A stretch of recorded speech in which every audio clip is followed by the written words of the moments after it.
Hello, welcome back to the interface. My name's Alex and this is the Omoda 9 SUV. So this is the Omoda 9 SHS, which stands for Super Hybrid System. Now this is the company's most flagship model that's on sale today in the UK, and it has some very impressive features. Now for the front design, we have some nice little elements here. So first of all is the light bar, which extends the entire front of the vehicle and down the sides here, which has a nice framing section when you look at the whole front of the car. Elsewhere, we have the Omoda brand spelled out in letters. We also have this nice silver piece, which extends the entire width as well. And also, because we do have a combustion engine behind here, we do have the diamond pattern grille at the front as well. Now for the side design, Omoda have actually done a really nice job with the 9. It really looks like a classy looking vehicle, especially in this nice black colour. Now you'll notice, because this one is black, that these silver accent pieces are a bit more prominent than they would be on any other colours. But it does look like a really nice classy vehicle, and it has quite a nice shape and silhouette as well. One thing I quite like are these retractable door handles. You'll find them on quite premium SUVs, and it's quite nice to see them on this vehicle. Now for the alloys, Omoda only offer the one option, and it's these ones here. These are 20 inches in size, and they're all diamond cut. They actually look quite nice, really. The Omoda 9 is a plug-in hybrid and actually has a really impressive amount of range. The company's quoting it to be 700 miles WLTP. This is achieved by the pretty large 34.46 kilowatt-hour battery pack, which can power the car for up to 93 miles on electric power only. Pricing in the UK starts at £44,990, and there are no optional extras. The only choice you have is the paint, which comes in andesite grey, quartz white, hawkseye grey, onyx black and peridot green. Now for the front interior, we have a slightly unusual design, and the thing that sticks out to you the most is this massive centre console, which houses most of the things you'll want access to. For example, we have 2 wireless phone charging pads here for charging your mobile devices, and this big sort of cover here which houses some even more storage. We've got 2 decent sized cup holders, and the cup holder tray can actually be removed completely. And then also down here we have got a little bit more storage under there. We also have this split loading centre console bin with a massive amount of storage in there, and you can close each side of it as you want. Now one of my favourite features has got to be the controls for the heating and the air vents.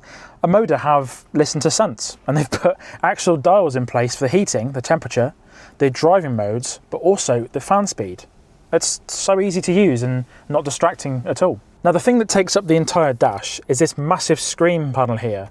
It's split into 2 different screens, so one for the infotainment and one for the driver's display.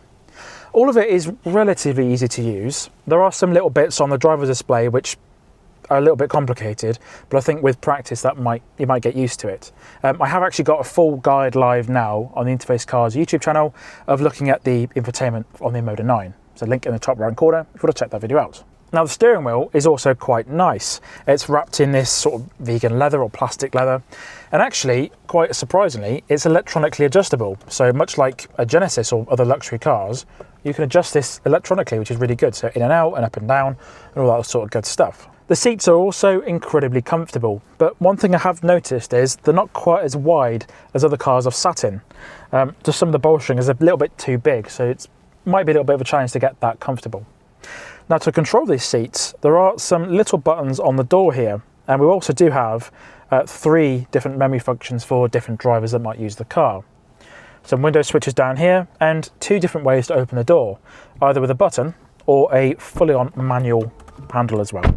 Before we go any further, I would really appreciate it if you could subscribe to the Interface Cars YouTube channel. There's lots and lots of content coming on a regular basis, such as new car reviews, infotainment walkthroughs and EV charging guides. Thank you. Now in the back, we actually have a really decent amount of space. I've got a really decent amount of headroom, a really decent amount of legroom, and a really flat floor. And that's quite surprising considering this is a plug-in hybrid with a combustion engine. Now, there's a fair decent amount of amenities for the backseat passengers. The only trim level that's available on the Omoda 9 comes with heated seats and ventilated seats on all of the seats in the vehicle, and those can all be controlled from this central section here. We also have a trapdoor for a USB-A port and a USB-C port, and quite a luxury car feature that Omoda brought to this vehicle is the fact that you can adjust all the seats from these little controls here. So we've got electric adjustment for the lumbar support with a backrest, and well, not the height, but we have got adjustment for the back itself. In the central section here, we've got a decent size armrest with 2 decent sized cup holders as well. I think the back seats are actually really good, and it's a surprising amount of legroom for the back seat passengers. Now, because the Omoda 9 is a plug-in hybrid, we can actually charge this like a normal EV. Now, the charging socket is on the left-hand side of the vehicle, if we're looking at a bird's eye view of the car. And quite weirdly, we can actually DC charge this like a normal EV. And this supports 70 kilowatt DC and 11 kilowatt AC if you're charging at home. It's all pretty good, really. Around the back, the Omoda 9 is actually pretty stylish, with a large Omoda badge, quad exhausts and a rear wiper. For the boot space, you get 660 litres with the seats up, and this extends to 1,783 litres with the seats down. Underneath the false floor, there isn't much space due to it being all-wheel drive and having that large battery pack. Now, one of the very first things you notice about driving the Omoda 9 is the lack of noise in here. Omoda have gone to a great effort to try and reduce the amount of road noise that comes into the interior cabin, whether that be from the double glazing on the windows or the noise reducing tyres. Overall, what they've done seems to reduce the amount of noise in here to a pretty good level. Now, continuing on that same vein is the really decent ride quality. The Omoda 9 has really soft suspension, and it handles potholes, imperfections and just general bumps in the road really well. It just doesn't seem to go upset with those manhole covers you might drive over or little potholes. The body remains really stable and doesn't have that weird jiggly feeling you get when driving over a pothole per se. Now, usually in quite large cars like this one, visibility sometimes takes a hit. This one isn't too bad, but it has got some faults. So out the back window, I have at least got a rear wiper. The rear window itself hasn't got a massive amount of height to it, and the headrests themselves do impede on the visibility slightly. Out the front, the A-pillars are fairly small, but definitely the left-hand side corner, I am losing a little bit of visibility compared to other vehicles of its size. Now, the driving position itself is really quite high and commanding. It reminds me of a Range Rover in that aspect. You can see the whole bonnet ahead of you, and getting this car manoeuvred is actually quite easy. Even though it is quite a large car, you can see a lot around you, even though the back window is a little bit restricted. Now, for a car of its class, the Omoda 9 actually has a really impressive amount of power on tap.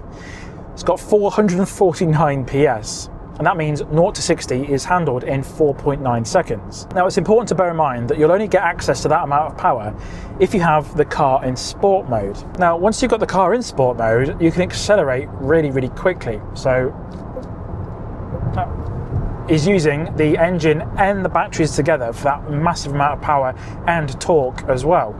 It really does get a shift on, and for a vehicle of this comfort level and size, it's so uncharacterful for what it is. Now, in terms of efficiency, the data I've got to hand is a little bit limited.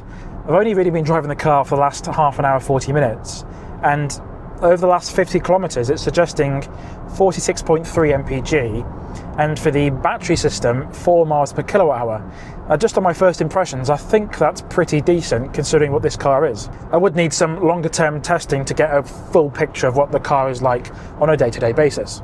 So that's been a look at the Omoda 9 SUV. What do you think about the car? Let me know in the comments down below. My name's Alex, please subscribe to the Interface Cars, and I'll see you again next time.